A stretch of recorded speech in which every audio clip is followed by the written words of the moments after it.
राजनीति से काम तक,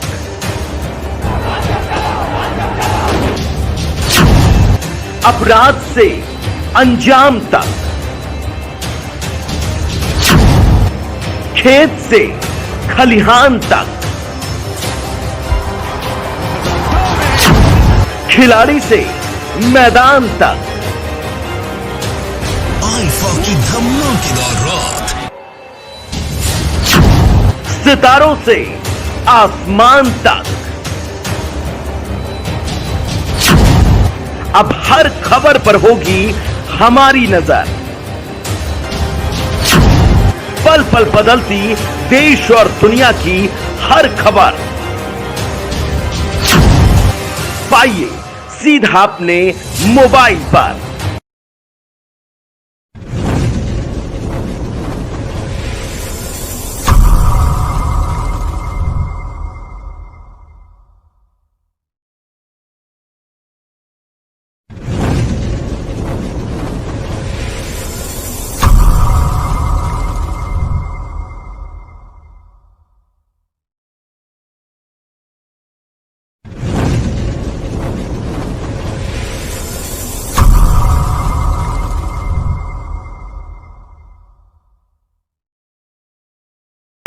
सम्मान दो, घूस को हम दो, शिक्षकों को सम्मान दो, घूस को हम दो, शिक्षकों को सम्मान दो।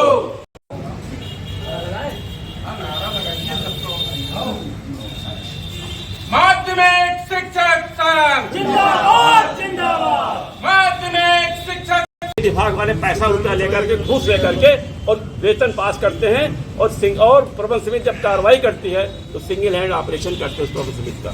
ये इनकी कंडीशन है। डॉक्टर ने भ्रष्टाचार बंद करो, बंद करो, बंद करो, अभिलेखों से छेड़छाड़ बंद करो, बंद करो, बंद करो। माध्यमिक शिक्षक संघ जिंदाबाद जिंदाबाद। हर चोर जुर्म के टक्कर में संघर्ष हमारा नारा है। हर चोर आओ, होश में आओ, विद्यालय निरीक्षक होश में आओ, होश में आओ, होश में आओ। जो हमसे टकराएगा झूठ झूठ हो जाएगा, जो हमसे टकराएगा। शिक्षक के रचनात्मक कार्यों को नहीं करना चाहता है, केवल भ्रष्टाचार में ये व्यक्ति लिप्त है। उदाहरण के लिए मैंने आपको मेडिकल सर्टिफिकेट दिया। उत्तर प्रदेश के कम से कम 17-18 जिलों में जो तदर्थ शिक्षक हैं उनका मई का वेतन मिल गया है। इस बहरे व्यक्ति को नहीं पता है कि जब मई का वेतन मिल गया है तो इसको भी अपने कार्यालय से मई का वेतन जारी करना चाहिए। इतना बड़ा गंधईला ये डिवाइस है। ये अच्छे कार्यों को नहीं करना चाहता है, केवल गंदे कार्यों पर यह प्राथमिकता देता है। रिटायर्ड शिक्षकों से ये नालायक पैसा ले लेता है। इतना गंधईला डिवाइस है ये। बिना प्रमाण के मैं बात नहीं करता हूँ। ये इनकी स्थिति है। इनकी कार्यशैली की विवेचना होनी चाहिए, जांच होनी चाहिए। उत्तर प्रदेश माध्यमिक शिक्षक संघ ये मांग करता है और सबको पेंशन मिलना चाहिए। कोई कसर नहीं है। 2 साल से वो व्यक्ति बिना पेंशन के है, रिटायर हो गया। हमारा साथी हमारे संगठन का वो कोषाध्यक्ष था। हम उससे अपनी शक्ल नहीं दिखा पाते हैं इन बाबुओं की निकम्मेपन के व्यवहार के कारण। जय शिक्षक जय भारत। अरुण कुमार तिवारी, मंडलीय मंत्री पद का दायित्व हमारे पास है। आज आप लोग डीआर ऑफिस के बाहर धरने बैठे हैं, क्या है मामला? मामला ये है कि एक 9 सूत्री कार्यक्रम है प्रांतीय नेतृत्व के द्वारा, जिसमें पुरानी पेंशन है, तदर्थ शिक्षकों का विनियमितीकरण है, मूल्यांकन, पारिश्रमिक मूल्यांकन का भुगतान है। इन मांगों के लिए 9 सूत्री मांगों के लिए बैठे हैं। और कुछ अपने यहाँ जनपद की भी समस्याएं हैं। जैसे 2018 का बोनस, पूरा का पूरा बोनस डीआर ऑफिस खा गया। ये हम लोगों का पूरा खा के बैठा है। 18 बीत के, 19 बीत के, 20 बीत के, 21 बीत के, 22 बाद इस कार्यालय ने कोई कार्य नहीं किया बोनस के संदर्भ में। एनपीएस के लिए किसी का कोई खाता नहीं सही है, किसी की कोई पासबुक नहीं बनी हुई है। केवल एक भ्रष्टाचार का यहाँ पर अड्डा है। हमेशा जो है कटौतियाँ होती रही हैं, लेकिन शिक्षक को नहीं पता है कि हमारा धन किस खाते में जमा है। कि सहदेव सिंह रिटायर हो गए हैं, महासी के थे, विवेकानंद इंटर कॉलेज के, 2020 में रिटायर हो गए हैं। ये इतने निकम्मा विभाग है, इतना गंधईला विभाग है, जिसने आज तक उनके पेंशन का जो है निर्धारण नहीं कर पाया। ये विभाग 50 बाबुओं का ये अमला है। जे सरकार इनको जीव दे रखी है। इनका पद निरीक्षक का है, लेकिन इस व्यक्ति ने किसी विद्यालय का निरीक्षण तक नहीं किया है। और वो शिक्षक हमारा आज भी पेंशन से वंचित है। ये इनकी कार्यशैली है।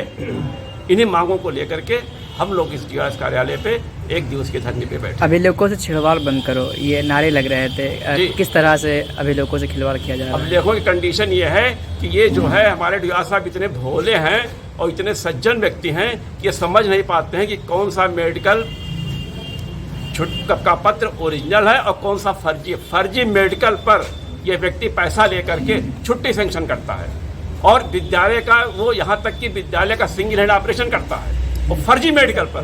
क्या इनकी कार्यशैली है। क्या मांग करते हैं? हम इनसे मांग करते हैं कि इस डिवाइस की कार्यशैली का पूरा जो है इस पर इसकी जांच हो और उसके बाद तब इसका रिटायरमेंट हो 1 महीने बाद। अगर ये व्यक्ति रिटायर हो गया तो ये समझ लीजिए कि विद्यालय के नाम पर, शिक्षा के नाम पर बहराइच जनपद का सबसे कलंकित डिवाइस ये होगा। हमारा धरना जारी रहेगा, अनिश्चितकालीन धरना जारी रहेगा।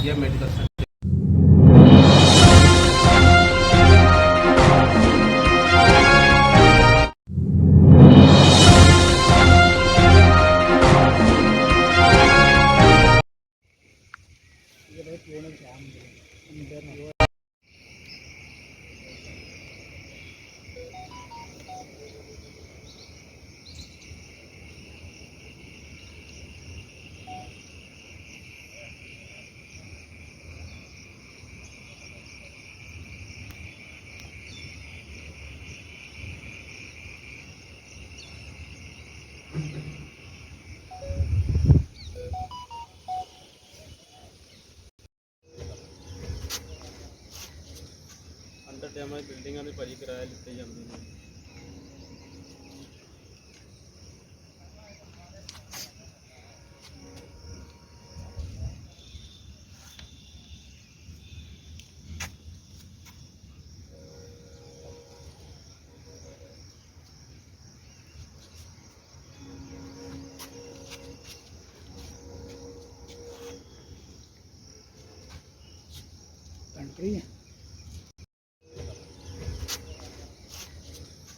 ਅੰਡਰ ਡੈਮੇਜ ਬਿਲਡਿੰਗਾਂ ਦੇ ਭਾਰੀ ਕਿਰਾਇਆ ਲਿੱਤੇ ਜਾਂਦੇ ਨੇ।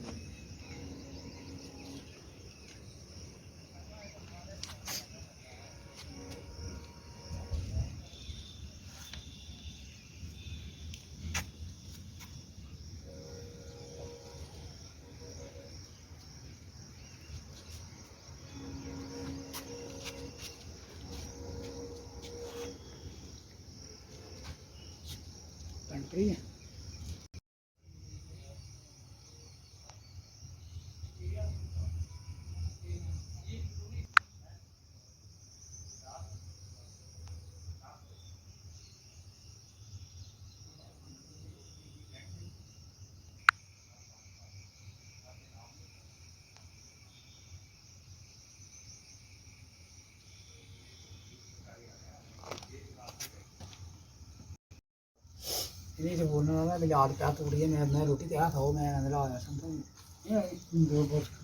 मैं अभी तो देखा बच्चे का फोन डाला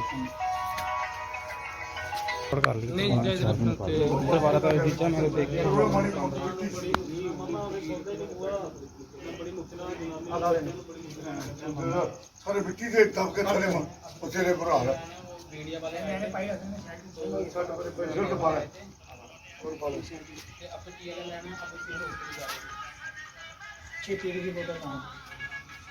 चलो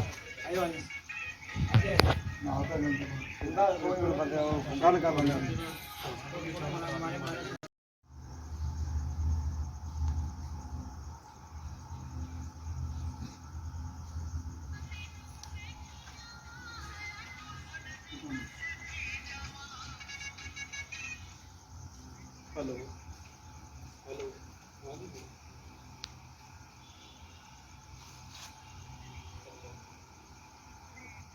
ਯਾਰ ਵਧੀਆ ਕਰਕੇ ਓਕੇ ਕਰਕੇ ਕੰਮ ਕਰੋ ਕਰ ਸਾਡਾ ਕੰਮ ਹੈ ਗਰੀਬਾਂ ਦੀ ਮਦਦ ਕਰਨਾ ਅਸੀਂ ਉਹੀ ਕਰਦੇ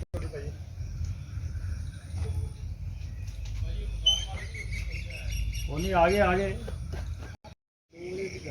ਸੁਬਾ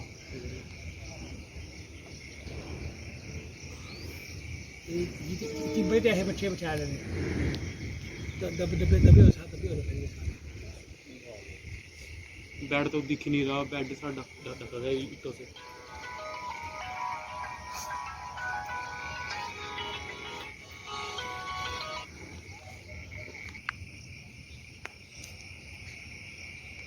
शॉर्ट काफी कर ला हम्म शॉर्ट काफी कर हम्म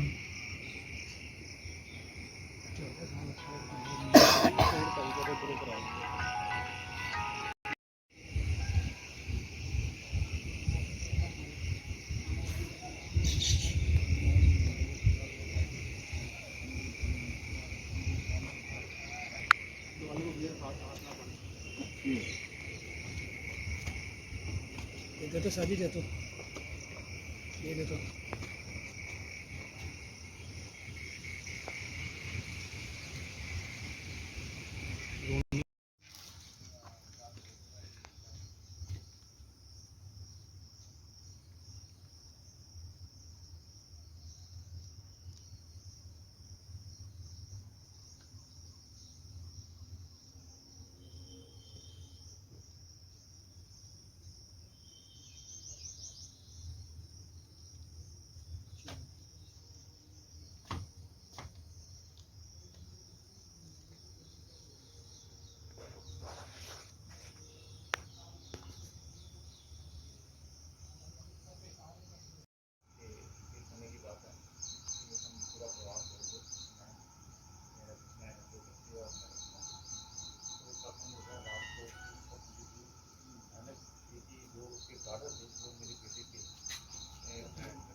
मैडम कहाँ पे हॉस्पिटल में उनका कैसे ठीक है वो उनके उसी सूरत फटे हैं। अच्छा सभी चार अब सर आप देखो अभी कितना डूंगा नुकसान है, नुकसान तो सबका सबका हुआ है।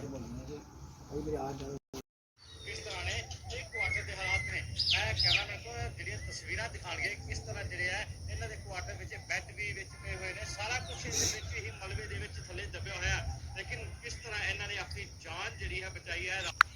ਇਹ ਜਿਹੜੇ ਬਾਰੇ ਬੁਸ਼ਮਾਨ ਦੇ ਬਾਰੇ ਬਣੇ ਹੋਏ ਜਿਹੜੇ ਟਾਈਮ ਦੇ ਬਣੇ ਹੋਏ ਆ ਥੋੜੀ ਕਰਦੇ ਬਣੇ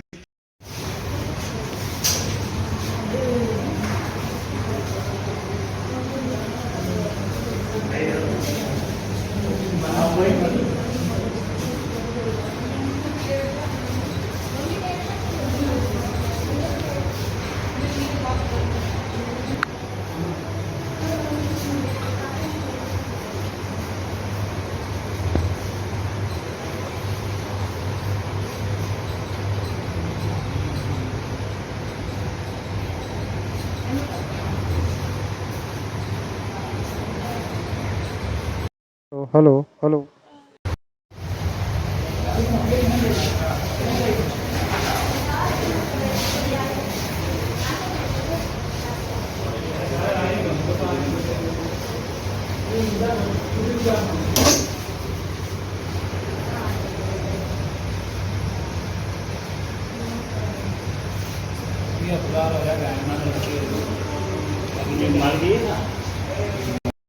कर लो हाँ जी सुनीता की फाइल नहीं बनवाई थी दीदी सुनीता की अभी दी तो उनकी बनाई थी तो बनवा लो बन जाएगी वो तो रसीदा है ने हाँ जी ठीक हाँ जी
फिरोजपुर के रहने वाले हैं। फिरोजपुर के जगह TLN हाथे में रहते हैं। क्या हुआ? वहाँ पर हमारे वहाँ छत मींह पड़ रहा था बहुत ज़्यादा, छत गिर गई हमारी, तो गार्डर सिर में लग गए। किस तरह की हालत है छत की? छत की बहुत माड़ी हालत थी। आप जी क्या बताए आपको, पता नहीं लगता। कहते किराए दे रहे थे, किस तरह? किराए पे रहते थे साहब जी, बच्चे मेरे बहुत परेशान हो गए हम तो। आप किराए पे रह रहे थे, किराया दे रहे थे, लेकिन हालात तो बहुत माड़े हैं। मारे थे बाप जी, कभी रिपेयर रिपेयर नहीं कराई, कंडम जमा, छत सारी पाटी पड़ी थी, मी चो के बेड पे मी सारा, कहीं कोली रख, कहीं टप रख, कभी गिलास रख, सारी जगह बहुत बुरा हाल था हमारा तो। मालिक सिर्फ किराया लेने आता हाँ था, जी, कभी देखता किराया नहीं था। लेने कभी देखने नहीं आता, उसको किराए से मतलब था बस। कितने बच्चे आए हैं आपके, कितने जने आए हैं? हमारे बच्चे 2 बच्चे, एक लड़का मेरा, एक लड़की है। उनको कितनी चोट है? उनको बहुत ज़्यादा चोट लगी है, एक कम बच्चे के पैर पे लगी, पैर फाट गया सारा उसका। कैसे लगा था? गार्डर ऊपर से गिर गया सारा, छत सारी पाट के नीचे। आपको किसने बचाया थे? मेरे हस्बैंड थे बाबा, उन्होंने हमें बचा लिया, नहीं तो हम तो मर जाते जगह पे। मांग क्या करते हो?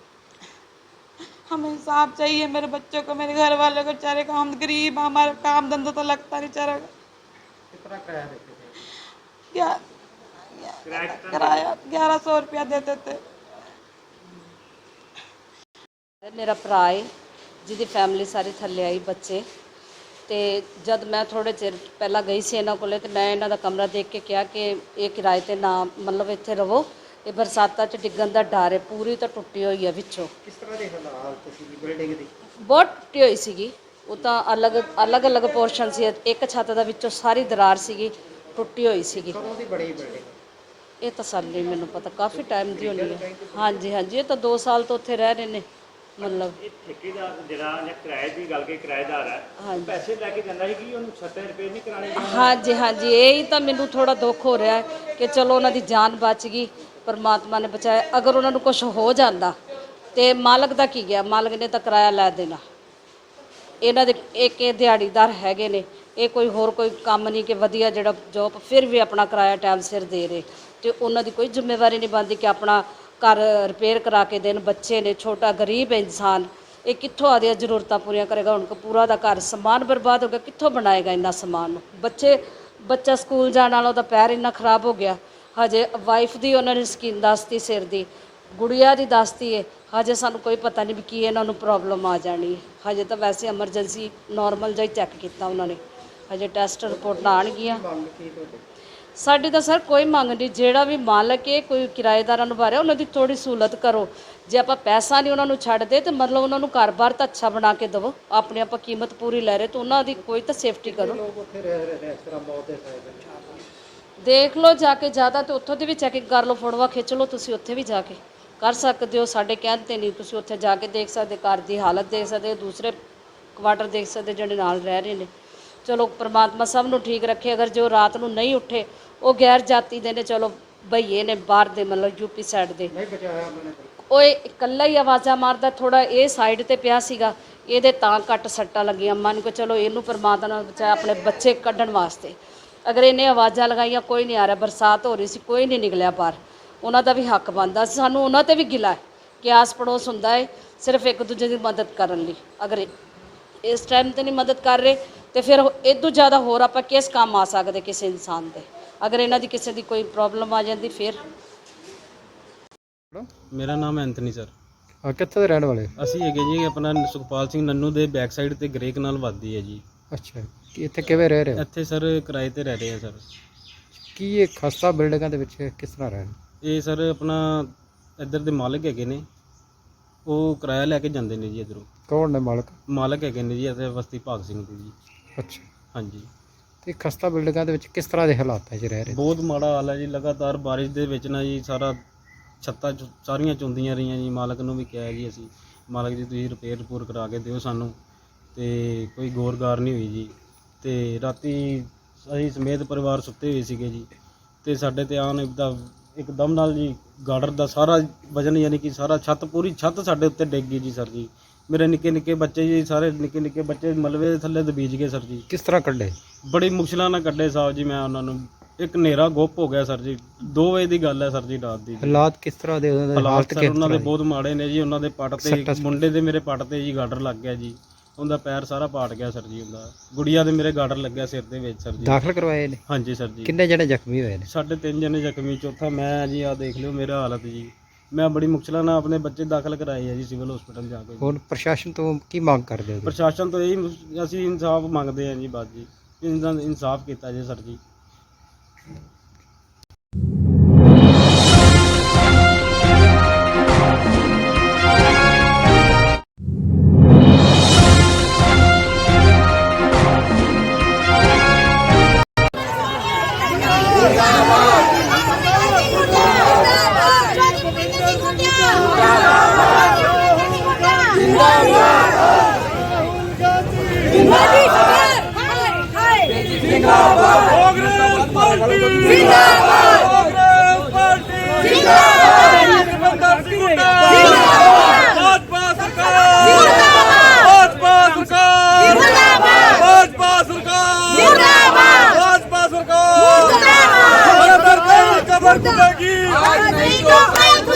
डॉक्टर तेरी कबर खुदेगी, आज नहीं तो कल खुदेगी। डॉक्टर तेरी कबर खुदेगी, आज नहीं तो कल खुदेगी। भाजपा सरकार मुर्दाबाद, भाजपा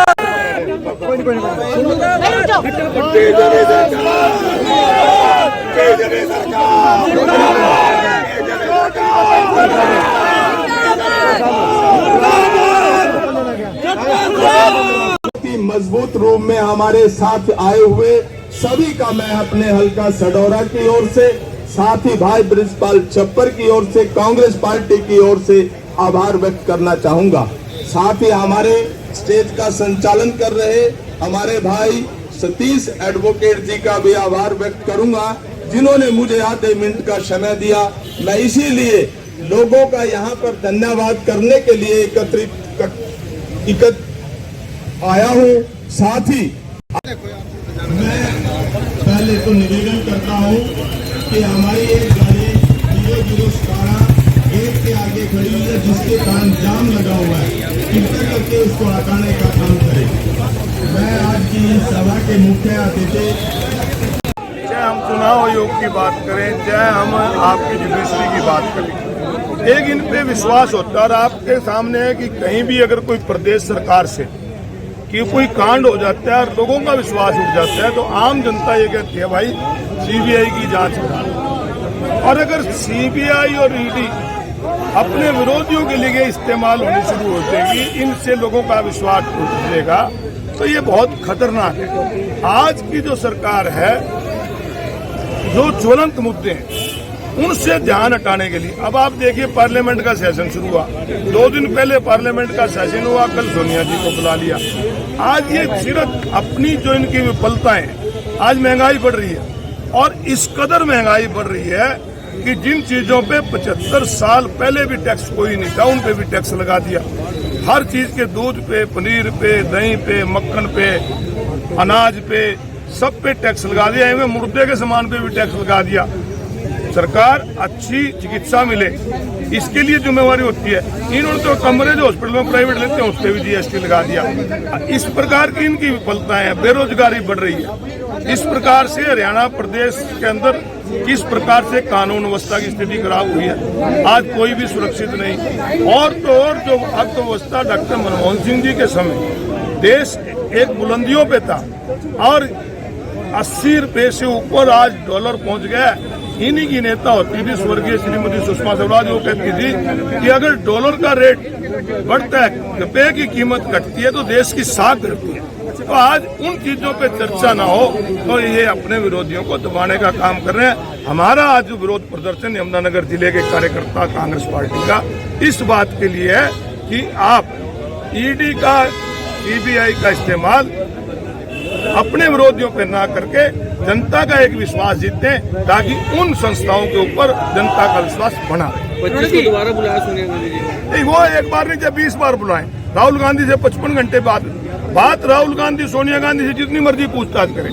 हमारी जो लड़ाई है भी, आप इसकी जो विश्वसनीयता है उसको कायम रखें। सीबीआई का कांग्रेस ने भी जमकर प्रयोग किया था, अब भाजपा ने ईडी का किया तो आप लोग सड़कों पर। मैंने कहा कि मैं कोई भी पार्टी हो, हमारा मकसद ये है कि सीबीआई और ईडी या जो चुनाव आयोग से अगर विश्वास उठ जाएगा तो फिर तो सब ये कहते हैं। आप क्या कहते हैं कि सीबीआई पिंजरे का तोता है? मैं अब भी कह रहा हूँ कि इन चीजों का इस्तेमाल गलत तरीके से नहीं।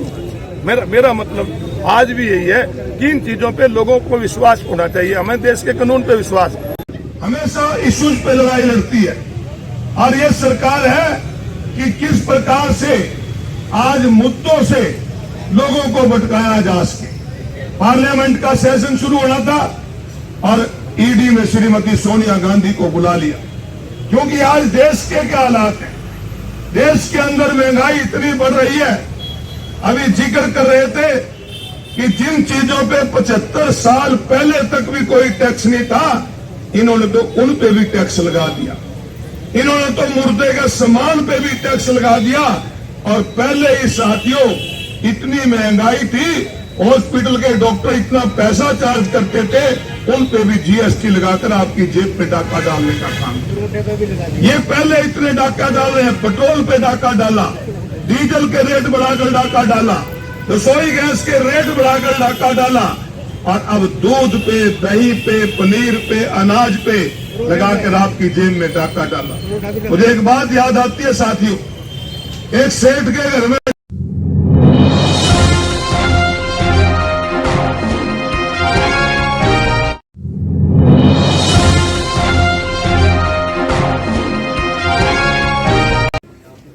एक नाली जो नई बनाई गई है, इधर से नाली आधी बना गई है, उधर से आधी नाली बन गई है, इधर से भी पानी रुकता है, उधर से भी। बीच में एक पेड़ खड़ा हुआ है, काफी बड़ा पेड़ है जो टेढ़ा हो चुका है।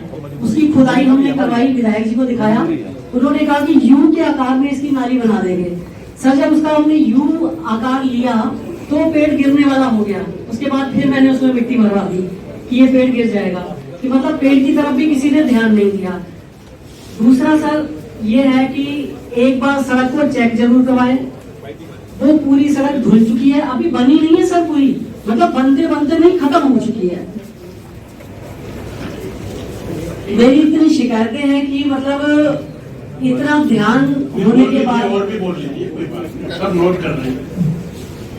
सर एक बार मतलब आगे आप जाएंगे विधायक जी के ऑफिस में, विधायक जी आपको चाहे जाते हुए दिखाएंगे भी कि क्या हिसाब है उस सड़क का, क्या नहीं है। चलिए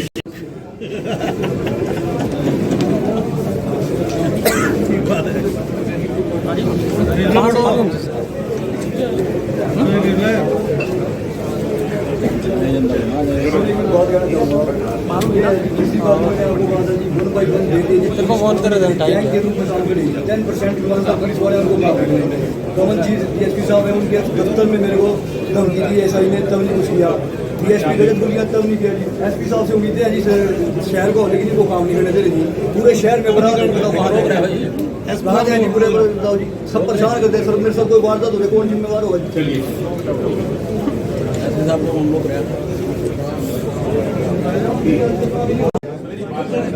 सारा आपने जो कहा है, मेरी बात सुनना, ये मेरे याद नहीं रहेगा। आप लिख कर देंगे तो उस पर इंक्वायरी होगी, क्या हुआ तो सारा बेकार जाएगा। अच्छा एक लिख रखा है कि नहीं? एक पूर्णिया आज मैं ग्रीवेंस कमेटी की मीटिंग लेने आया था। इसमें 16 कंप्लेंट्स थी जो रेगुलर थी, उसमें 9 का निपटारा हो गया। 7 अभी कुछ कारणों से हमने पेंडिंग रखी है, जिनको अगली मीटिंग में लिया जाएगा। और 15 लोग जो हैं वो इंडिविजुअली मिलकर हमें कुछ शिकायतें देकर गए हैं। और हमारे यहाँ ऑनरेबल मेंबर्स ने भी कुछ ज्वलंत मुद्दे जो उनके ध्यान में आए वो रखे हैं। तो उसमें भी हमने जो कंसर्न्ड अधिकारी हैं उनको कहा है कि वो जैसे ही वो बोलेंगे तो उनको संज्ञान में लेकर उस पर कार्रवाई करें। शुरू में मैंने इस मीटिंग की स्टार्ट में मैंने देखा कि कुछ अफसरों ने लापरवाही की, बिना बताए वो नहीं आए। कुछ लोगों ने इन्फॉर्मेशन भेजी लेकिन कुछ ने नहीं भेजी। तो उनके खिलाफ भी मैंने आदरणीय डी साहब को कहा है कि उनकी एक्सप्लेनेशन लें और सख्त से सख्त कार्रवाई करें और 1 दिन की तनख्वाह भी काटें। पैसे कितने थे सर? ये मैं अभी नहीं बता सकता क्योंकि उसकी डिटेल आ जाएगी, लेकिन जो बात हुई वो मैंने आपको बताई। लगभग 5-6 लोग थे कम से कम। हमारे प्रदेश के माननीय मुख्यमंत्री जी जितनी अनअप्रूव्ड कॉलोनियां हैं उसके बारे में बहुत ही सरल हृदय रखते हैं। उनका ये मानना है कि रोटी, कपड़ा और मकान ये प्रत्येक नागरिक का अधिकार है और सरकार का ये दायित्व भी है। और हम दीनदयाल उपाध्याय जी जो हमारे भारतीय जनता पार्टी के थिंक टैंक हैं, उनका भी ये विचार है कि अंत्योदय जो समाज की अंतिम सीढ़ी पर बैठा है उस तक जो मिनिमम बेसिक रिक्वायरमेंट्स है वो पूरी होनी चाहिए। और इसके तहत हमने परिवार पहचान पत्र लगभग 70 लाख पूरे प्रदेश में इनको आइडेंटिफाई किया है। और उनकी जो आय है, किसी की 25,000 से कम है, किसी की 25 से 50,000 है, किसी की 50 से 1 लाख है, किसी की 1 लाख से 1,80,000 है। ऐसे सब चीज़ों का डाटा हमारे पास आ गया है या कोई थोड़ा बहुत रहता होगा, तो उस आधार पर हम उनका निदान करेंगे। निगम में अनअप्रूव्ड और अप्रूव्ड की बात थी, मैं बताता हूँ। हमने ये कहा कि पूरे प्रदेश में जितनी भी अनअप्रूव्ड कॉलोनियां हैं वो अप्लाई करें, तो लगभग 1300 का नंबर आया जिन्होंने अप्लाई किया, 1306 या 7।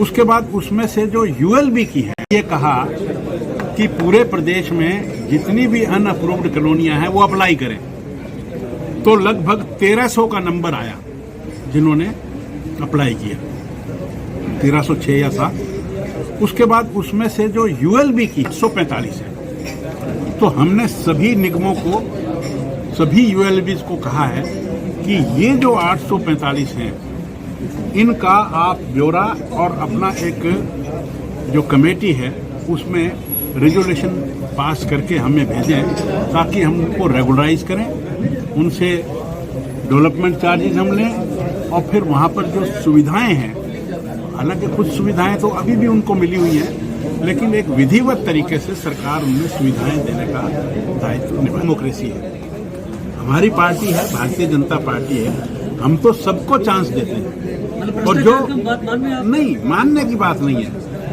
बात उठा और उसको पकड़ने की बात है। हम आंखें मूंद कर नहीं बैठे हैं। हम कहते हैं कि भ्रष्टाचार अगर हमारी पार्टी का भी अगर उसको उजागर करता है तो उसका स्वागत है। ये केवल विपक्ष का काम नहीं है, ये जो सत्ता पक्ष में है उनका भी काम है। और जो भी मुद्दा उठेगा उसको हम पकड़ेंगे, हम साइलेंट नहीं रहेंगे। आज हमारी 2014 के बाद से थानों में FIR ज्यादा होने लगी है। ज्यादा होने का मतलब ये नहीं है कि क्राइम ज्यादा होने लगा है, ज्यादा होने का मतलब ये है कि हमने लोगों को जागरूक किया है कि उनके साथ अगर कुछ भी घटित करता है तो उसको रजिस्टर करवाएं।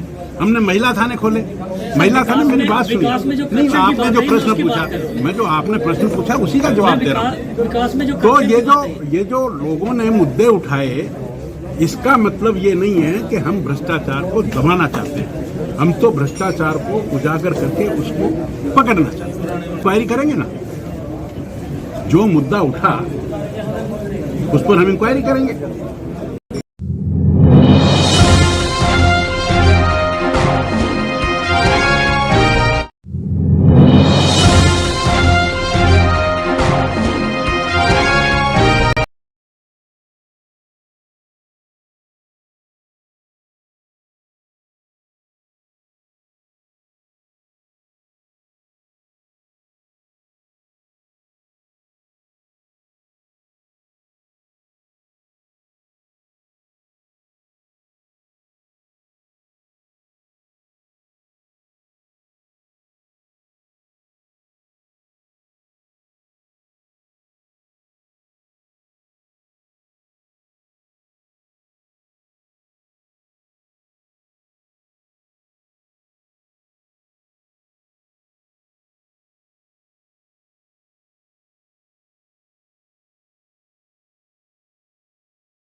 अभी रास्ते में जो यहाँ पे ले रहे हैं उसकी वीडियो है यहाँ पे रात में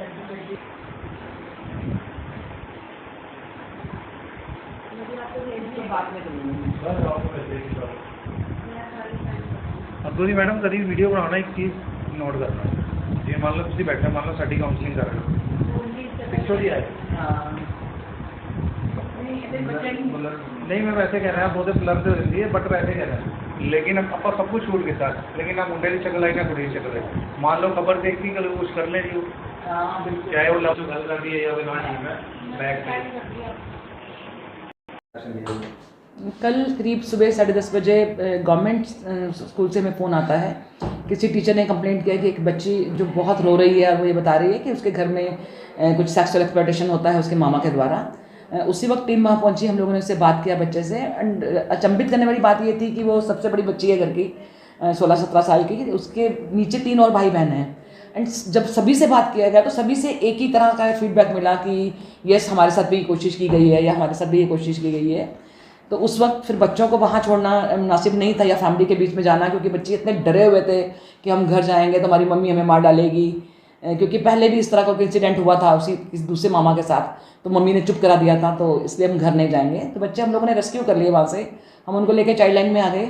एंड फिर इस पूरी केस की हमने जो इन्फॉर्मेशन थी वो CWC को दी। एंड CWC के माध्यम से रात में FIR दर्ज हो गया उनके अगेंस्ट, मामा के अगेंस्ट। उसको अरेस्ट भी कर लिया गया है एंड बच्चों का मेडिकल करवा के उनको फ़िलहाल के लिए बालकुंड में भेजा है। लेकिन उनकी पढ़ाई जारी रखनी ज़रूरी है एंड इसलिए जल्दी से इसमें निर्णय लिया जाएगा कि क्या किया जाए। एक्चुअली ताज्जुब की बात ये है कि घर में 2 कमरे हैं। बच्चों का ये कहना है कि मम्मी पापा दूसरे कमरे में सोते हैं एंड जिस कमरे में बच्चे सोते हैं वो 4 बच्चे और वो मामा एक ही कमरे में सोते हैं। तो ऐसे में समझ नहीं आता कि क्यों पेरेंट्स आंखें बंद कर लेते हैं या इस तरह की घटनाओं को, जबकि ये हमेशा देखने में आता है कि 99% केसेस में कोई नज़दीकी होता है जो मर्ज करता है। तो ऐसे में भी अगर पेरेंट्स इतना शांत होकर बैठते हैं तो बड़े दुख की बात है। तो इसके लिए तो मदर्स को बहुत कॉन्शियस होना पड़ेगा। अगर हम सच में ये एक्सप्लॉयटेशन रोकना चाहते हैं तो एक तो समाज से डरना कि मेरा भाई है, मेरा देवर है, मेरा फलाना है, ये सोचना बंद करना पड़ेगा। एंड लड़कियों को बचाने के लिए माँ को बिल्कुल चट्टान की तरह खड़ा होना पड़ेगा। सबसे बड़ी बच्ची 16 साल की है, उसके बाद एक 11 साल का है, 12 साल का है, एक 8 साल का है। वो बच्चे कहाँ झूठ बोलेंगे, वो तो सरिया बता रहे हैं कि क्या। और उसने इतना मोटा डंडा, बच्चे बता रहे हैं कि इतना मोटा डंडा रखा हुआ है जिससे वो पीटता है उनको। तो कैसे पेरेंट्स अलाउ कर लेते हैं ये सब कुछ करने के लिए? मुझे तो इसमें पेरेंट्स भी उतने ही कसूरवार दिखते हैं जितना वो मामा कसूरवार है। FIR लॉन्च हो गई है, बच्चों का मेडिकल होके बच्चे चले गए हैं। इसमें स्कूल से हमें एक फोन आया था किसी टीचर का कि यहाँ एक बच्ची बहुत रो रही है और वो कंप्लेन कर रही है कि उसके घर में उसका मामा जो है वो उसको सेक्सुअली अब्यूज करता है। टीम पहुंची वहाँ, मैं भी खुद गई, मैंने बात किया उनसे। एंड ज़्यादा सरप्राइजिंग बात ये थी कि वो सबसे बड़ी लड़की है जिसने कंप्लेंट किया था, उससे नीचे 4 छोटे बहन भाई है। जब उनसे बात किया गया तो सेम स्टोरी सामने आई कि सबके साथ वही हो रहा है जो उस बड़ी बच्ची के साथ हो रहा है। तो ऐसे में बच्ची बहुत डरी हुई थी एंड सारे ही बच्चे बहुत डरे हुए थे। तो फिर हमने बच्चों को वहाँ से रेस्क्यू कर लिया, घर नहीं भेजा, हमसे उनको लेके चाइल्ड लाइन में आ गए। एंड देन CWC इनके प्रयासों से उसमें FIR दर्ज कराया गया, जिसमें अभी आरोपी को पकड़ लिया गया है और बच्चों को मेडिकल करवा के फिलहाल बालकुंड में भेजा गया है। इस तरह से बच्चों